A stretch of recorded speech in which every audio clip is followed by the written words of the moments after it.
Just ahead on Black Issues Forum, if you're falling short on your New Year's goals, it's okay. It just means there's more room to bounce back. We'll talk about making life changes that stick and how to look good while making them. Stay with us. Quality public television is made possible through the financial contributions of viewers like you, who invite you to join them in supporting PBS NC.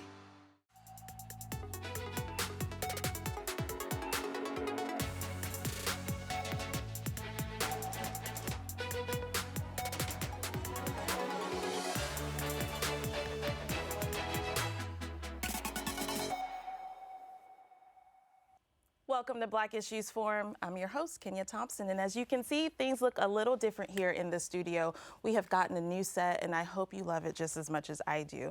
I'm so excited to have our guests sit right here beside me as we have our conversations. And this week's topic is so appropriate because we're going to be talking about reinventing ourselves and our image. Making life changes can be tough, but with the right coaching and practical advice, we can avoid the burnout. I'd like to welcome our first guest. She's the creator of Reinvention Road Trip and CEO at Jes & Co., speaker, dynamic coach, and so much more. Welcome to the show, Jes Averhart. Thank you, friend. And yes, the set is amazing. Isn't it beautiful? It's so great, yeah. I'm so excited. I love it. I know. Now we can do this. We can do this, right? yes, and be comfortable and sit with the audience. It's so great. Yes, so tell great. the audience about Reinvention Road Trip. How'd you start it and why? Yeah, so I started Reinvention Road Trip in 2020, right in the middle of COVID, believe it or not. So you talk about this meta idea of reinventing yourself around the idea of reinvention. And I started it for women who are just like me, who are trying to figure things out, who are in a transitional phase, whether it's, you know, wanting to get a big promotion, maybe wanting to leave their job and start a company or dabble in entrepreneurship, or maybe even personally, they want to do something significant in a life change. And so we take them through a cohort model, support each other in this idea of reinvention and give them actionable steps towards that goal. Yeah. Now, when we talk about reinvention, especially if you're talking about starting something in a pandemic, right, there's so much instability around us. And a lot of times when we think about reinventing ourselves, it's because there's something we may not favor or like as much in our lives, but it takes a willingness to change. Yeah. Right? But sometimes it's so hard to change. Why is it hard to change? Well, this is interesting that you're asking this question because, and I don't know that people know this, but the most searched phrase of 2022, so just right on the edge of the pandemic sort of ending, right, was the phrase, "Can I change?" Oh, really? Across the globe. Wow. And so you're right. People are searching. That kind of breaks my heart a little bit. It feels a little like, what is happening, right? What's happening? Right. But it was such a big shift for everyone to change their lives on a dime without inviting it into their lives. We were forced into this other kind of change. Yeah. Then when you're coming to the other side of it, you're like, well, what is my role in living the life I want? Not the life that is forced upon me, because now I have a little more agency, I have choices. And so in 2022, people were kind of flexing that muscle and saying, what does that mean? Do I move? I want to move to another country. I want to start something new. I want to get married. I want to maybe have kids or whatever they're thinking. It's, can I change though? And so reinvention by definition is the act or process by which something is changed so much that it appears entirely new. Wow. Now that's beautiful to say, but like you said, it's hard. It's scary too. It's scary. There's a lot of fear involved. It's very hard to do. Generally, we're motivated by negative things like shame and guilt. And that doesn't last a long time. And that's why this idea of change doesn't last, because we feel guilted into something or shamed about something or we're afraid of something. And so for a little bit, that gets us down the road, but then we start to feel bad about ourselves and it doesn't feel good anymore. And so really one of the best things you can do when you're thinking about actively shifting something in your life is to understand why you're doing it for the good. What will you be on the other side of that? How will you change? Whose lives will be impacted? Why does it matter? That's a key thing, whose lives will be impacted. I think a lot of people think about what their personal change is going to mean for the folks in their circle. And I think there's a lot of guilt sometimes that comes potentially, right, with the changes, because it can feel like we're being selfish. And I think as Black women too, we hold so much responsibility, and not that other women don't, but I think that there's just a severity to the weight of it. Talk about that guilt. Well, you nailed it. So I do coaching, as you mentioned in the intro. I do a lot of executive coaching, and I coach men and women, but I could coach predominantly women and majority Black women. And this is exactly what I hear. We talk a lot about burnout, and I give them tips about how to say no and how to say no effectively and with like a very specific filter. And when I get through that, say no? I'll tell it to you in a minute. But they say to me, I feel bad. What if, and the reason people are feeling bad is exactly like you said. We have created a pattern of always saying yes. People count on us. And the one time we say no, we feel like we're letting the world down. Trust me, you say no, they're gonna find somebody to do the thing. They're gonna do it. They will. The world keeps turning. But we don't believe that. We think the world sort of centers around us, and people don't like it when I say this, but we get on an ego trip about being so important in people's lives that we put ourselves last, and then we wonder why we are frustrated, irritated, we don't have the temperament, we have compassion fatigue. And I'm like, if you would just regulate that and say no when necessary, you will get your agency back. You'll get some of your life back, and you'll feel better. The people around you will feel better because you're doing better. So tell us, the viewers, how do we say no? Okay, there's there's a couple of filters, but two very quick ones that I can do on the show. The first is 3 questions. Very simple questions, but that as women, Black women in particular, we do not ask these questions. The first is, does it need to be done? Just that.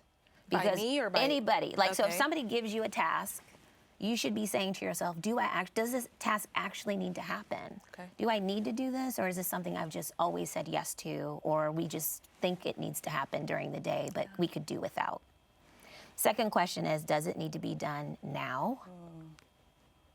And again, we always prioritize, yes, absolutely, for sure, absolutely. And we add it to our to-do list. If we have 27 things on that to-do list and we take it, and I take something from you and add it to my to-do list and not tell you that there are 27 other things on there, now the expectation from you is that it's gonna get done now, because you didn't tell me that otherwise, right? So you have to find out and have a conversation around, does this thing actually need to happen now? And if not, can we have a conversation about maybe on Saturday or maybe this evening, or I can get to it in a couple weeks. Let me tell you what's on my list, and let me prioritize.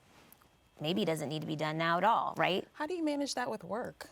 That happens in our personal life. I think we can do that a little easier, but at work, deadlines. I actually think about this at work. We don't set a pattern or a expectation with our managers and supervisors around these kinds of crucial conversations. We just accept things, but this skill of having a crucial conversation is imperative, because your boss, your supervisor wants you to be at your highest and best use. They want you to thrive. They really do, because it makes them look good. Let's be clear, right?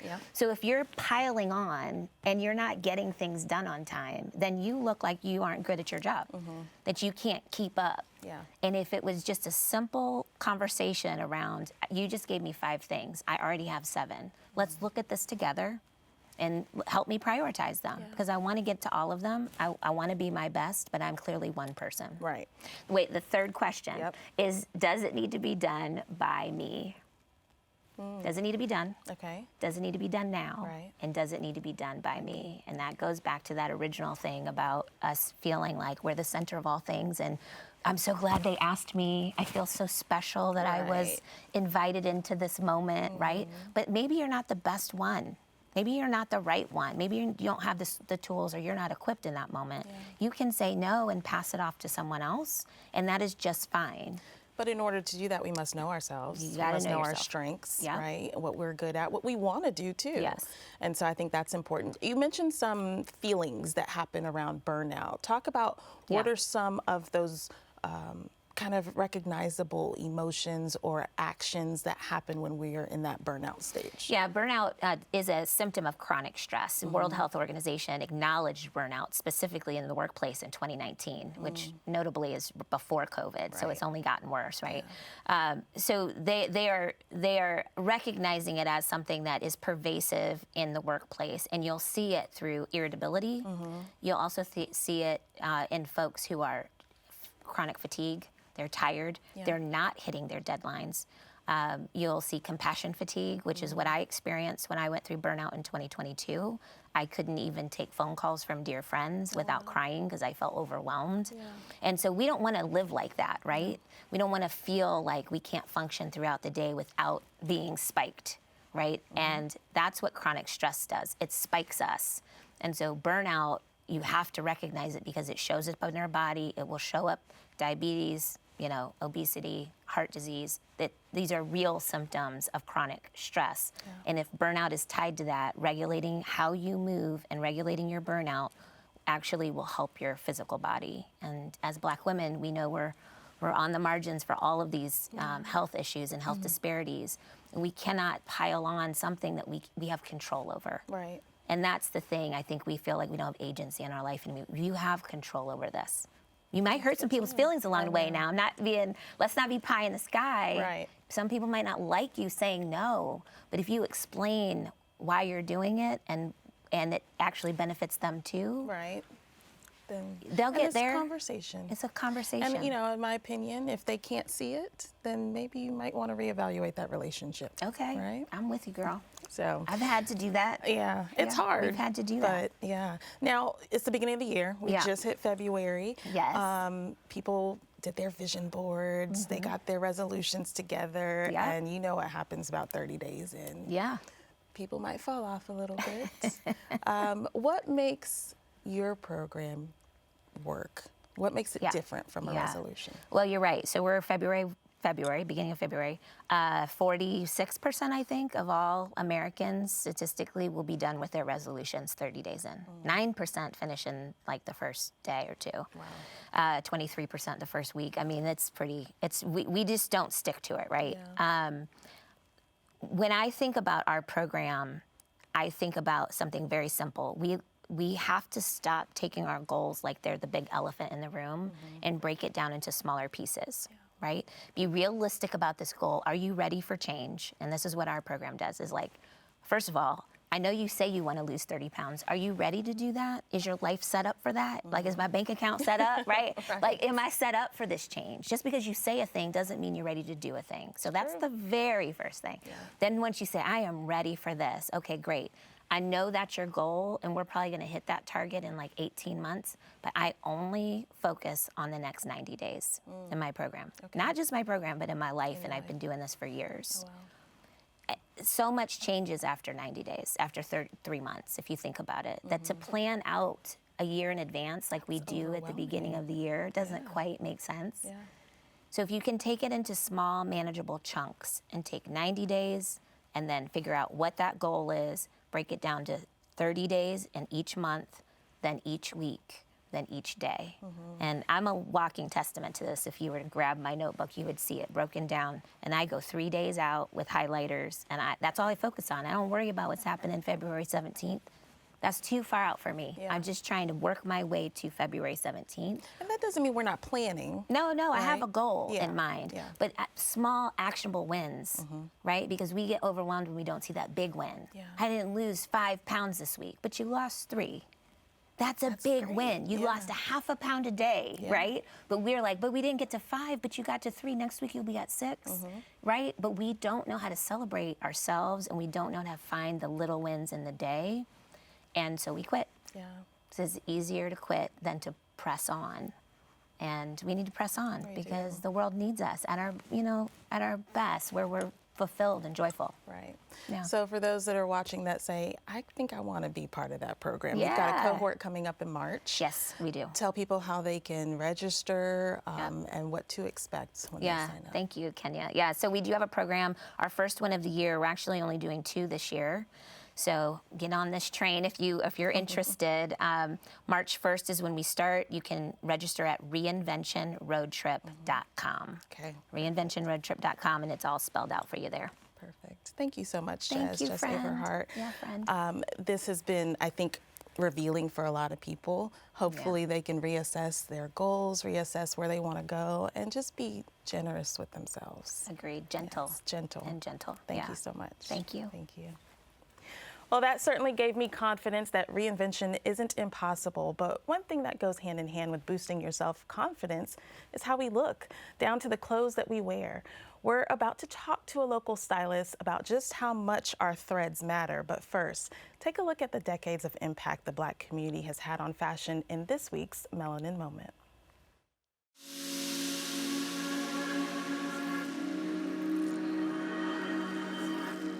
In the vibrant tapestry of the fashion world, one cannot ignore the profound influence that Black creators have woven into its very fabric. From the runways to the streets, their impacts resonates, shapes trends, breaks barriers, and redefines the standards of beauty.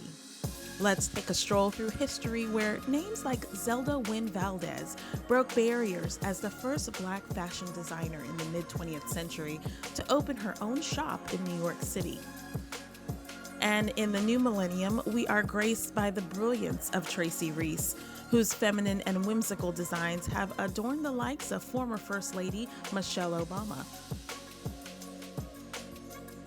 Many feel it is these trailblazers who have opened doors to allow Black influence in design that leads us to where we are today. You can't even speak about fashion or style without Black people. We are trendsetters. It's all about the culture of Black fashion and the history of how we make it happen. We're in a space now where everyone wants to be an influence in some aspect.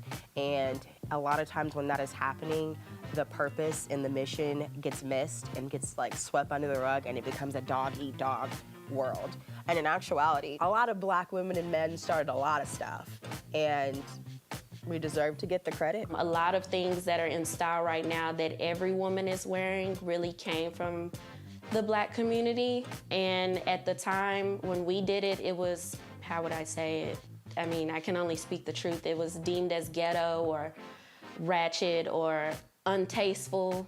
Coming up, we got that a lot, but like these days now, I think that the word ghetto and stuff like that don't even matter no more. It comes from the intelligence that we have that's just instilling us from home, from the streets. We have streetwear. The oversized jeans were a big thing, or you see like the jerseys and all of those things. Those were definitely a big part of the community. Our ancestors died teaching us the blueprint to freedom.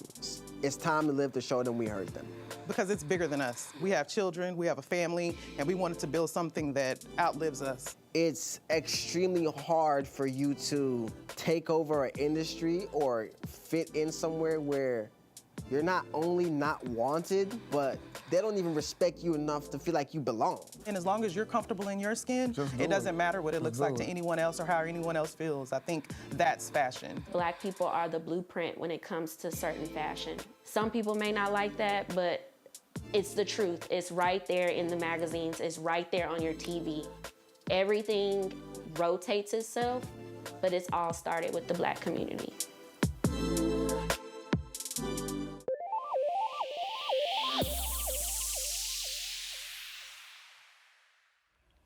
Today, we're seeing so much trend setting and fearless fashions and styles, and that's what leads us to the next part of our conversation.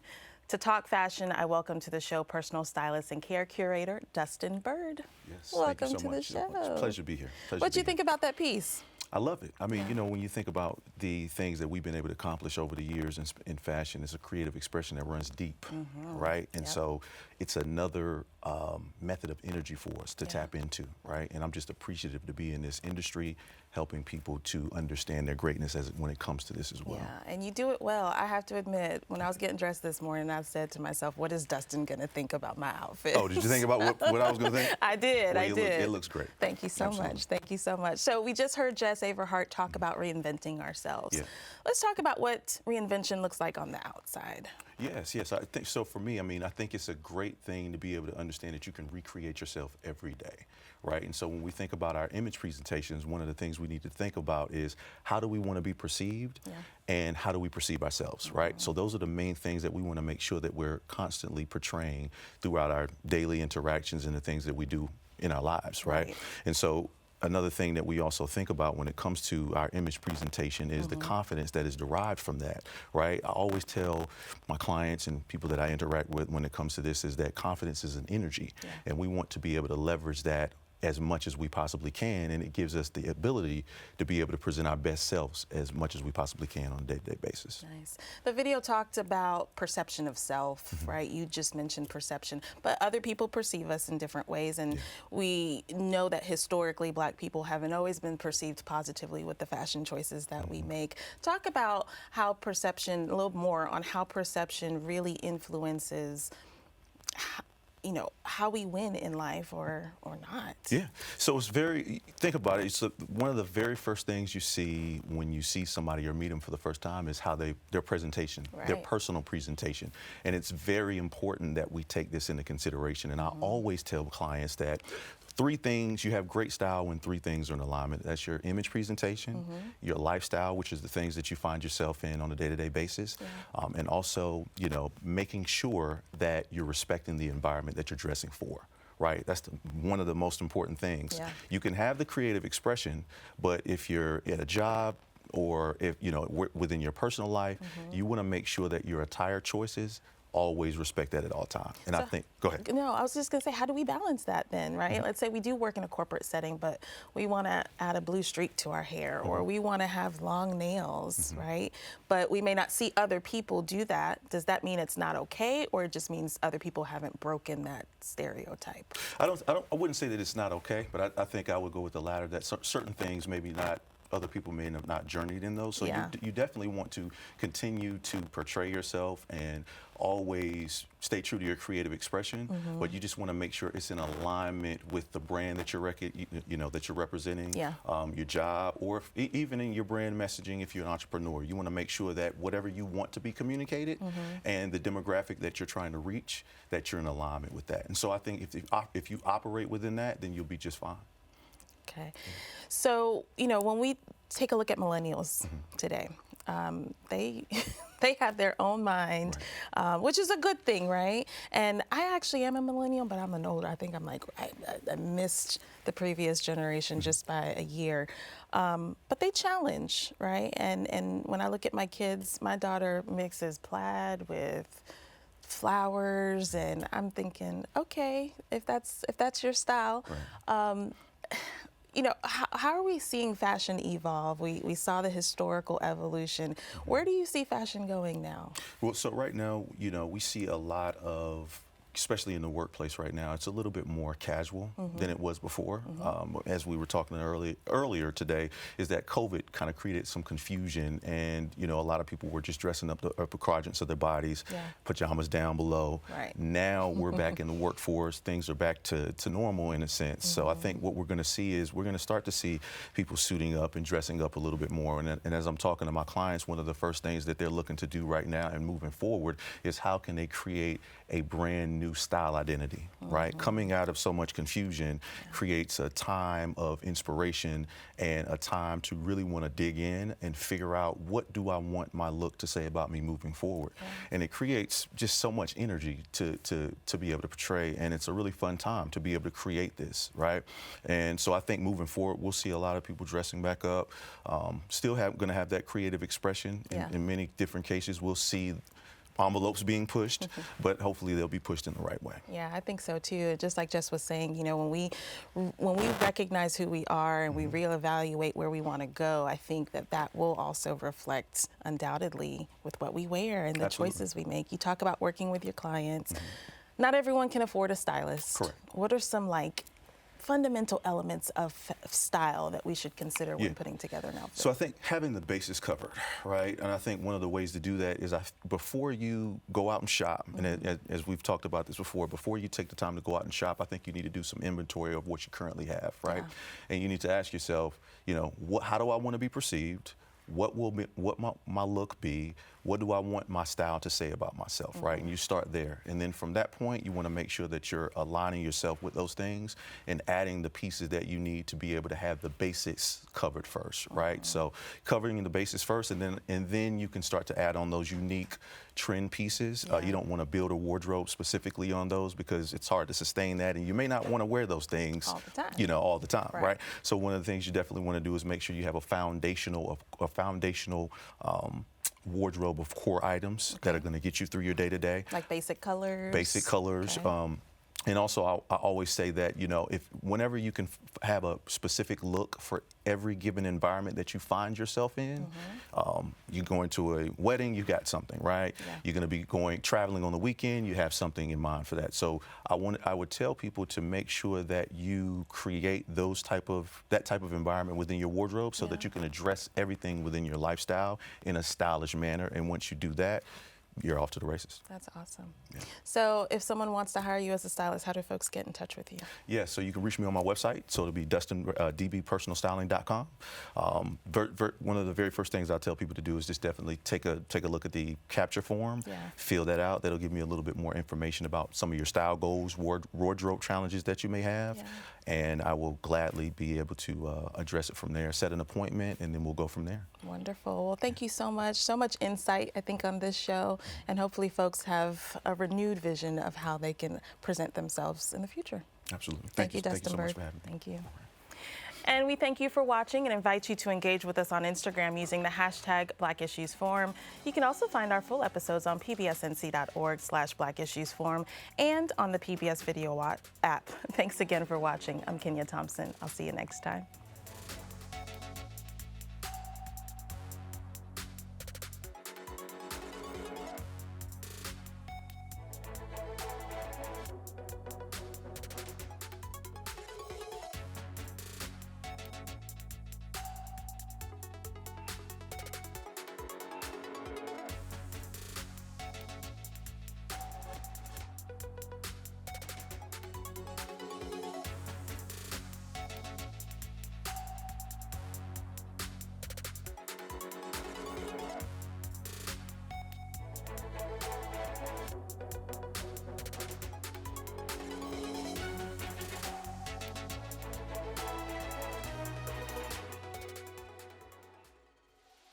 Quality public television is made possible through the financial contributions of viewers like you, who invite you to join them in supporting PBS NC.